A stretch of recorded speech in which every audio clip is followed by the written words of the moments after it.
450 TMC தண்ணீர் கர்நாடகாவில் இருந்து தமிழ்நாட்டுக்கு வந்து கொண்டிருந்தது காவிரியிலே.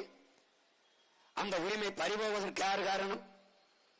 அது பத்தாது என்று உச்சநீதிமன்றத்திலே வழக்கு தொடுத்த பெருந்தகை ஐயா கலைஞர் அவர்கள்.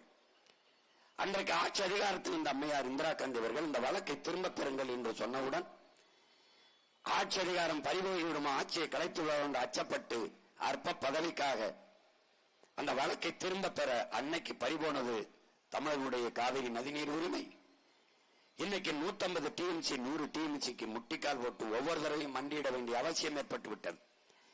காவிரி தண்ணீர் என்றால் அங்கே வாழ்கிற தமிழர்களை அடித்து விரட்டுகிறார்கள். அவர்கள் கடைகளை தீ வச்சு கொளுத்துகிறார்கள், நிலங்களை விளைநிலங்களை தீ வச்சு எரிக்கிறார்கள். இதை கேட்பதற்கோ தடுப்பதற்கோ எவரும் இல்லை. எல்லா உரிமைகளையும் பறிகுடித்து